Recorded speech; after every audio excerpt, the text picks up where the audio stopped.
ځکه موږ ته اکثر خلک کمنټس کې وایي ځان له دې کار کتلی دی. بالکل مې ځان له کار کتلی. ما ته څو پیري وویل چې بالکل مې ځان له کار کتلی چې زما خبرې په چا باندې بدې لګي هغه دې نه راځي زما په پیج باندې. ما ته د ویور ضرورت نشته، ما ته د کمنټ ضرورت نشته. ما له پښتنو دومره مینه راکړې ده چې زه درته د یو پیج فالوور وښیم. د یو جینۍ ژوند د څه شي تباه کړو ملګرو؟ ټیک ټاک. ټیک ټاک ډېر زیات ژوندونه تباه کړل، خو د پاریو شوقیان هغوی اوس هم دا کوشش کوي چې خیر دی زما ژوند دې تباه کړي خو چې زه پاریو ته وخېږم. وایي مړه ټیک ټاکه په دې ځوان باندې دې څه کړي دي؟ مړه لږ وشرمېږه ځان باندې دې څه کړي دي؟ او ته خو پښتون وې، ستا تاریخ یې په کتاب لیکلی، مړه لږ وشرمېږه ځان باندې دې څه کړي دي؟ دې سیټ کې تاسو ته د جینۍ ښکاري ملګرو ब्लैक मिली की वीडियो बना बना के तुमने मुझसे न्यूड वीडियो बनवाई अपने साथ। तुमने कहा ये फ्रांस बेचनी है, मैंने इधर बेचनी है, मेरा धंधा है ये।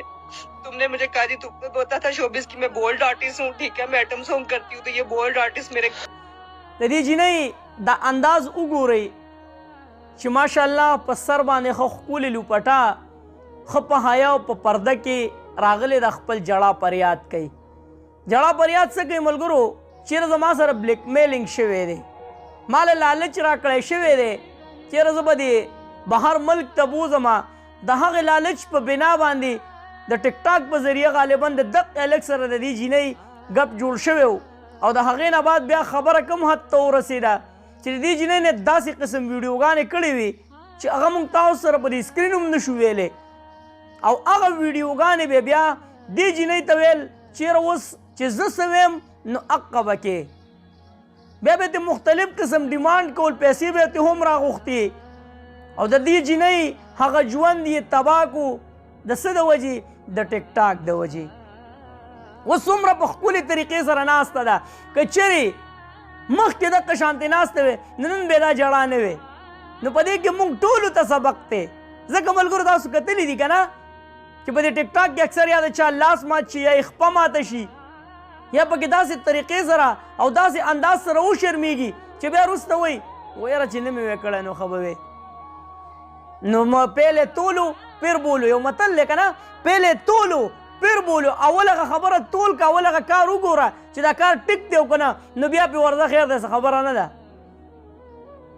نو داسې ډېرې جینکۍ زموږ مخې ته راغلې چې د ټیک ټاک د وجې د هغوی ژوند تباه او برباد شو. خو دا چې کومې نوې نوې راځي نو دوی ته به څه وی؟ دوی به بیا بله ورځ وایي موږ لپاره اوس انصاف چغې ووهئ. بیا به ورله ماشاءالله زموږ د پښتانه سوشل ورکران چې کوم دي څوک به ورله کور ته لاړ شي، څوک به ورله دلته په دې شیشه باندې اواز اوچت کړي چې ټیک ټاک په ذریعه باندې د یو ښځې عزت نیلام شو. او هغه دا کوشش کوي چې زه خپل عزت په خپله باندې نیلام کړمه. تاسو ته خو ما وویل که نه چې مونږ ګورو اول خو شعور هم زموږ نه تللی دی، خفه کېږئ به نه ښه، دا د عبرت ماده هم زموږ نه تللی ده. ځکه موږ ته اکثر خلک کمنټس کې وایي ځان له دې کار کتلی دی.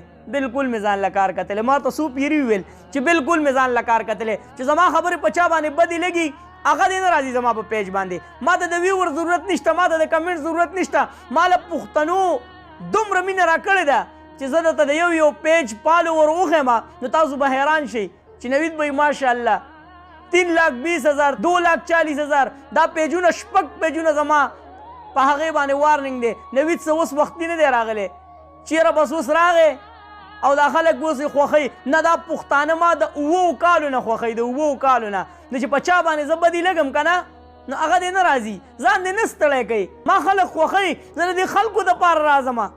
که ځان له مې کار کتلی او که هر څه مې کتلي د دې خلکو دپاره راځم. زما سره د زړه مینه کوي او تا ته به پته لګي چې دا ویډیو الحمدلله څومره ملګري شیر کوي. دا د دې خلکو زما سره مینه ده ښه، هېڅ هم نور نشته. د دې خلکو زما سره مینه ده او زما دا خبرې دوی ته پته ده چې دا اصلاحي پیغام راوړي، چېرته کنزل نه دي کړي، ښه پیغام راوړي. نو د دې وجې را سره مینه کوي ښه. یعنې نور هم د دنیا سوشل ورکران شته، نو دا پیغام مخکې شیر کوي. کېدای شي چېرته څوک د عبرت واخلي نو ډېر به ښه. خو تاسو ته خو مه د عبرت ماده زموږ نه تلې ده، خو الله دې په موږ باندې خپل رحم او فضل وکړي. تاسو ټول وایئ امین. چېرته مې الله مخاد آباد او خوشحاله ساته. کې واس پاکستان زنده باد، مسلمان زنده باد. تل دې وي آباد دې وي زموږ وطن پاکستان دې او مسلمان دې. الله پامان.